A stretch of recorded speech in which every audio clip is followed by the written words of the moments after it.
back again with another video, bro. In today's video, we're going to be reacting to Elvis Presley and the black community.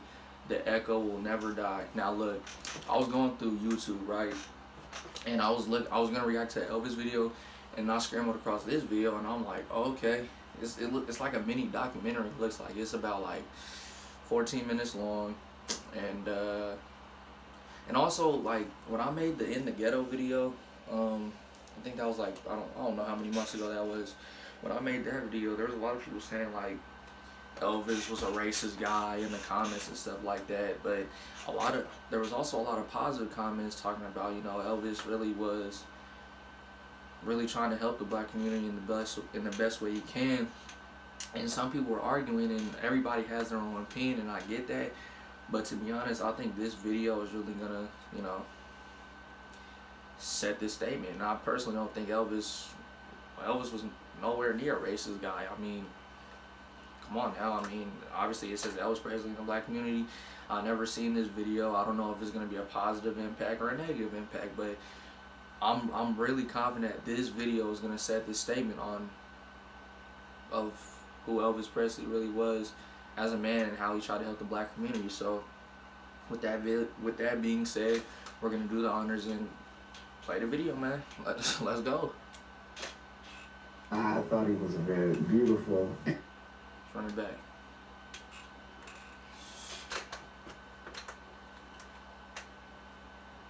I thought he was a very beautiful, and still is, a very beautiful person, and his memory shall probably forever live on. Well, you ain't never gonna love it. You ain't no friend of mine.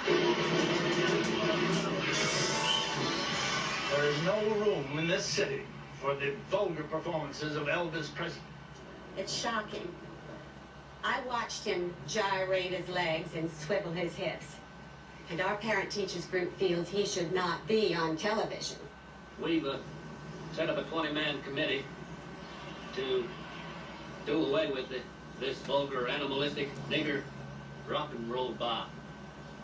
Our committee will check with the restaurant owners and the cafes to see what Presley records is on their machines, and then ask them to do away with them. You've learned anything from the criticism leveled at you? No, I haven't. You haven't, huh? Because I don't feel I'm doing anything wrong. You ain't nothing but a hound.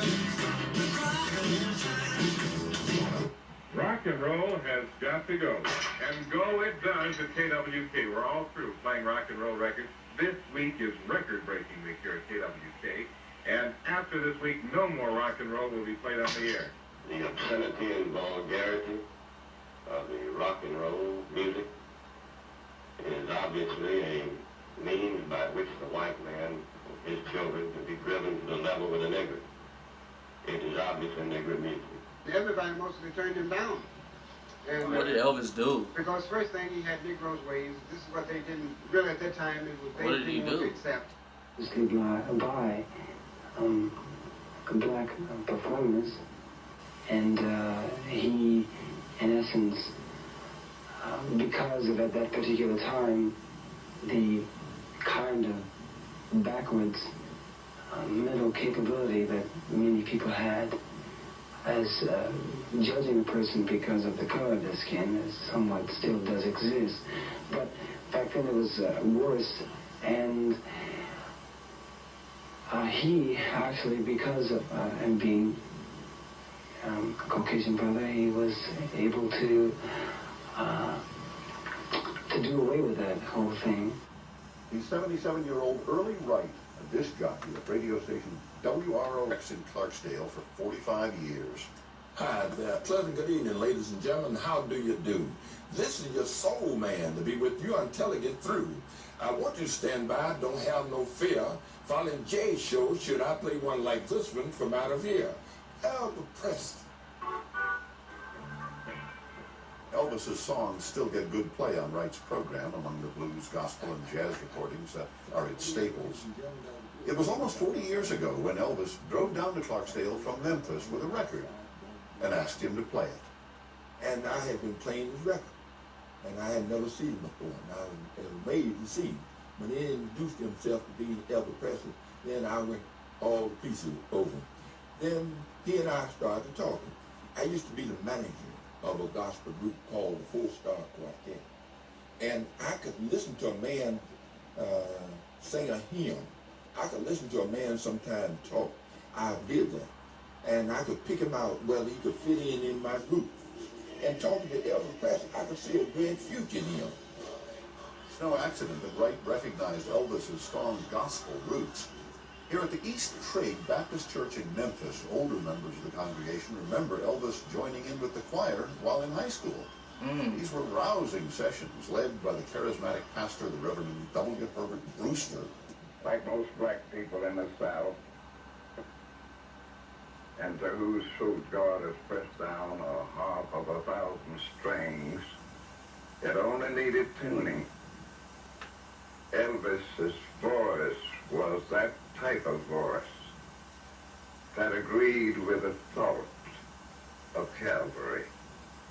He had that kind of bent and inclination and attitude that suggested that God could use him. I gave the music a different approach, a new beat. I knew that it wasn't going to hurt if I said, "Must Jesus bear the cross alone," whether I've said with 1 beat, 2 beat, whether I've said it high or low. And I told them, "Come on in here and put your stuff together." They came in here, and it was a glorious experience, and Elvis was in that group. Elvis came out with a style of his own, and it was very creative. And once he got into it, and he got that feel, Elvis just took off like a late freight. And with Elvis doing this kind of music, gave an injection to black music that no other artist had ever done. It was like an earthquake in my neighborhood. The whole place was shaking when he came on. And I said, how did a person possess that kind of power? That it even comes off the TV and around me in this ghetto neighborhood. Elvis took my Tutti Frutti, and I was very disgusted. But by him singing it, he really made me bigger and made me bigger. During those days, if it was a white artist doing something, they would just say, they don't like our blacks and we don't like them either. He's nothing but a copycat. But Elvis Presley, when he came on, chicks was screaming and going crazy, and it was like an anthem neighborhood. And I said, this guy's got something going, man. Elvis had something that made him sound like he truly meant it, and that's what made a lot of people like myself like it. I think Elvis had lots of soul. He appealed to black people. They had to have soul in order to do that. I think there's ever been an artist. So his name went on the marquee. They knew he was coming. People came from all over the world. I never heard of that. Elvis did a lot of stuff that, rappers do these days. They got the blame. You gotta have the blame when you from Memphis. He had the blame, he had a Cadillac, he had like a gangster in him. As the snow flies on a cold and gray Chicago morning, a poor little baby child is born in the ghetto. The song also resonates with people who've only met Elvis through his songs. Like he was talking about the hood. They're talking about where we come from. Paul Beauregard and Jordan Houston are the Oscar-winning rap duo 3 6 Mafia. They grew up just 2 blocks from Graceland in one of Memphis's poorest neighborhoods. On a CD scratcher? My mom used to always listen to a song when I was young. They talk about, things that she went through. She had my mom had a bunch of kids, like 9 kids. You know what I'm saying? That's how you get somebody to listen to your song. You talk about what they know about, what they want to hear. And she know about the ghetto because, she lived in the ghetto. The ghetto. That's it. And this mama cries. But if there's one thing that she don't need, is another hungry mouth to feed in the ghetto. After we found the part on the record that we want to use, we sampled it into the drum machine or the keyboard. That way we can loop it like. My first line says, first I'm broke, so I hang out with the rat and roach. It's still broke, so I'm sleeping on apartment floors. So it's just like the struggle, what's going on in the hood. First I'm broke, so I hang out with the rat and roach. It's still broke, so I'm sleeping on the apartment floors. And I was off beat, but it's all good because it's on TV. maybe do some edits. Make me look cool. Maybe put my name in the credits. Bro, it's so funny. Once we have all this ready, You know, we loaded into the drum set and then. Hiya! So he starts to roam the streets at night, and he learns how to steal and he learns how to fight. Survival is an everyday task. Watching your back for the man wearing the mask. I say you might get stuck if you in the hood looking like you gave up. We ride old school whips out off the ground right beside the player hill. It ain't bad as it seems. Still stay fly, looking so clean. First I'm broke, so I hang out with the ratty roach. And still broke, cause I'm sleeping on the bobby flows. The drugs get up, kick when they smoke a break. I never seen a drug dealer ever call it crazy. The hood struggle is the man you gotta get the change. See, every day is like a dark cloud full of rain. The feds tapping for the things when you hood trapping. So don't get lost in the sauce, slick cold cracking.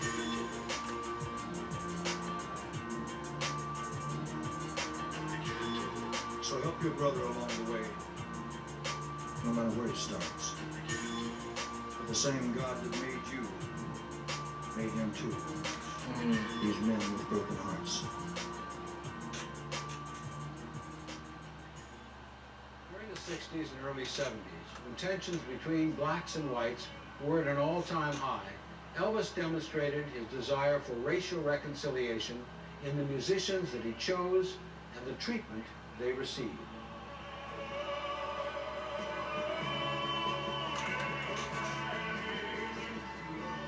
When we first decided to take the gig with Elvis, we had no idea that there would be any racial flack regarding it. Our first racial encounter was when we went to Texas. Elvis was told by his people that Is that the Astrodome? you can leave the black girls home. You don't have to bring them. So Elvis wasn't going to do the Astrodome. Damn, he even went to the Astrodome. And he demanded that we be given the star treatment. It's Elvis though, so. In our convertible where everybody could see us. R.P. Selena, man. And our little blonde could drive us. And that was his statement. You don't like it?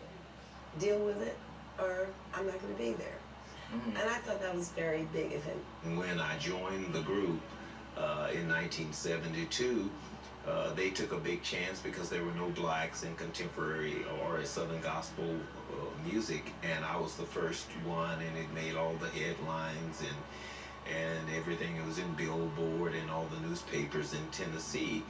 And my first time meeting Elvis was, he had a folder full of clippings of things that he had read about me. As a matter of fact, the Imperials brought me to his suite, and he gave me this folder with all the clippings, and he personally welcomed me into the family. And for a guy who, you know, didn't really know where he stood, this was very important that he acknowledged my presence and, you know, made me feel very much a part of what we were all doing. And right away, he treated me like he'd known me for years. He gave me one of those TCB chains and everything, and I was just one of the guys, and I never forgot that. And I've been around him with people, other people of color, and I've only seen him give love. He was very generous to people that he didn't even know. You didn't have to be of any racial persuasion for him to love you. And you know you know how rumors For all of everybody saying that there's a big star, he's a bad guy, and the people will start rumors. people like even people of color saying that he was a good dude, a genuinely good dude, and I man. never Crazy. got that from him. But you know, Elvis is a whole nother thing. It's just, I think it's scary to even be compared to people in that lane. You know, I mean, he's such a big talent, and in his absence, of course, he's bigger than in his presence. And music marks time, so in this time period, what Elvis was to his period would be something totally different. But I think rock and roll, I mean, what he brought to Vegas is more than rock and roll. I mean, I think there's so much going on out here on the entertainment front.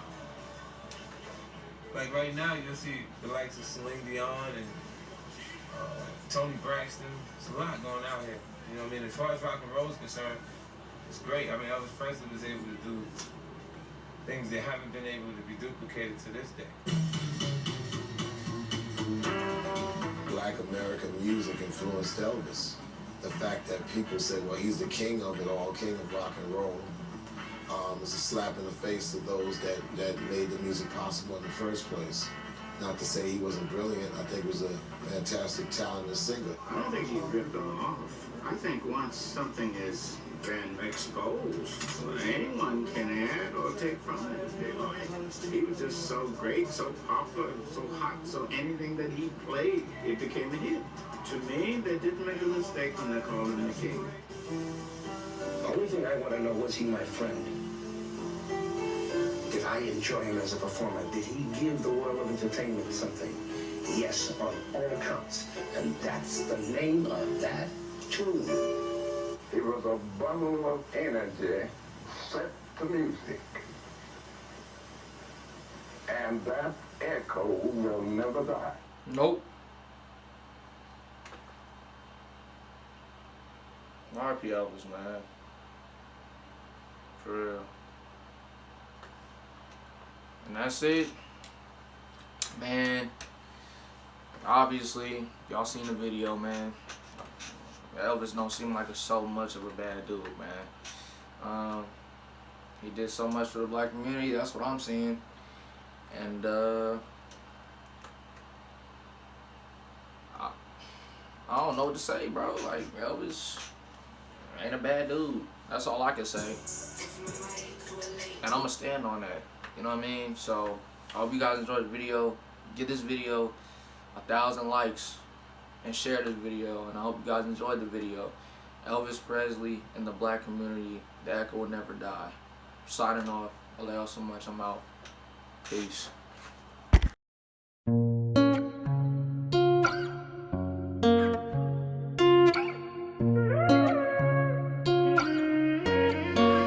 Jason.